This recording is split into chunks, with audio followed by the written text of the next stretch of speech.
लोगों से मिल रहे हैं, ये किस मिट्टी से बने हुए हैं, इनके खून का रंग सुर्ख है या सब्ज़ है, कुछ पता नहीं लगता। एक हैरानी की एक कैफियत है, एक शुक्र का आलम है। और ऐसे ही में जब हम कैप्टन राजा फरहान अली के घर पहुंचते हैं, उनके भाई major Asad man of steel से मिलते हैं, उनके वालिद से मिलते हैं, वालदा से और बहन से मिलते हैं, तो कुछ कहने की गुंजाइश नहीं रहती। यख बस्ता ऑस्ट्रेलिया ओल्ड कोल्ड स्टोरेज के अंदर में 2 दिन बाद भी इस्तेखाकी से जब ताज़ा गर्म लहू बहता हुआ महसूस होता है, तो फिर लोग भी दंग रह जाते हैं, साइंस भी दंग रह जाती है, लेकिन जानने वाले जान लेते हैं कि शहादत कबूल हुई। कैप्टन राजा फरहान का ताल्लुक 26 पंजाब रेजिमेंट से था, जिसके अफसरों और जवानों ने दहशतगर्दी की जंग में गैर मामूली कारनामे अंजाम देकर मुल्क पाकिस्तान का दिफा किया।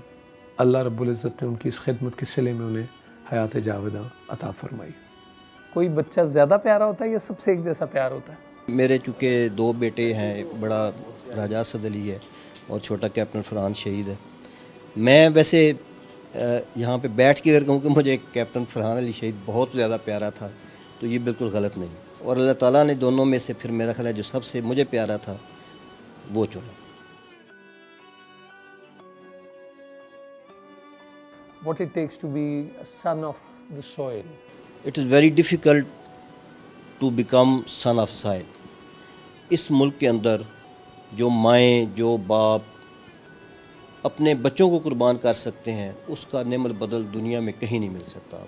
अल्लाह ने हमें शरफ़ बख्शा। तो अगर मैं आपको ये बताऊं कि बेटी मेरी भी इधर ही बैठी हुई है, अभी ये उस वक्त छोटी थी थोड़ी, तो जो पहली बात हमारी बेटी ने की, उसने कहा कि रोना नहीं है। अब हमने बेटे की बरियल की और सारे प्रोसेस में मेरी मिसेज़, मैं और मेरे बच्चे हम रोए नहीं थे। मतलब दुख ज़रूर था, अभी भी है, लेकिन फिर खुशी ये है कि अल्लाह की राह में कुर्बान हो। राजा फरहान शहीद की बात करें, आप किस नाम से पुकारते थे उन्हें? इसको मैं अली के नाम से, और यूनिट में भी, आर्मी में भी ये अली के नाम से मशहूर था, तो अली के नाम से हम इसको ज़्यादा, फरहान का इतना किसी को नहीं पता था, ज़्यादा अली के नाम से ज़्यादा। दोनों में से ज़्यादा किसके साथ अटैचमेंट थी वैसे अगर पूछूं? इनके साथ ज़्यादा थी। जब ये शहीद हुआ तो फिर मैंने कहा कि अल्लाह पाक ने इसको चुना हुआ था कि ये मेरे आगे या इनके आगे या किसी के भी आगे बहुत मासूम और बहुत भोला और बहुत अच्छा, मतलब नेक शहादतमंद बच्चा था। हमने तो बहुत शहादतें देखी हैं, अपने मुल्क के लिए जान दी है, और उसने ख़ुद मुझे बताया था कि मैंने शहीद हो जाना है, तो 1 माह के बाद वो शहीद हो गए।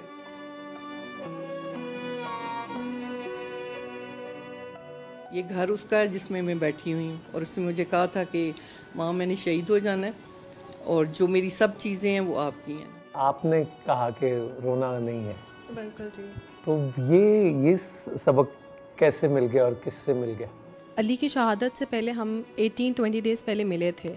अली हमारे पास आया था, तो अली ने ना मुझे अपना यूनिफॉर्म पहनाया था। यहाँ पे ना फरहान लिखा हुआ था उसकी जो नेम प्लेट पे, तो कहते हैं आज के बाद ना फरहान जो हो ना वो तुम हो।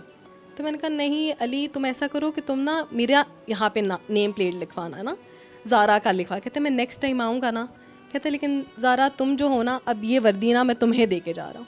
जब शहीद हुआ अली तो मैंने सबको बोला, मैंने कहा सब्र करें, और आप लोग रोएंगे तो उसको तकलीफ़ पहुँचेगी। और मेरा भाई इतना खूबसूरत लग रहा था उस टाइम पे कि मैं उस चीज़ को इजहार नहीं कर सकती।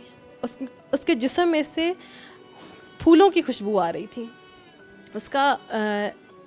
उसको गोलियां लगी थी इधर नेक पे, चेस्ट पे, इधर नी पे भी लगी हुई थी। उसका खून इतना ताज़ा था कि जब मैंने उसको यहाँ पे लगाया तो वो ऐसे गुलाब के फूलों की खुशबू आ रही थी उसके अंदर से। उसकी आंखों में काजल, ऐसे लग रहा था कि फरिश्तों ने उसको बड़ी फुर्सत से तैयार किया हुआ है। डेथ बॉडी तो डायरेक्ट आ जाती है ना, उसको तैयार करने का, नल्हाने का कोई टाइम नहीं होता। हम कराची से आ रहे थे, वो वज़ीरिस्तान से आ रहा था बस। तो उसको देख के इतना अच्छा लगा कि वो खुश है तो हम क्यों रोएं।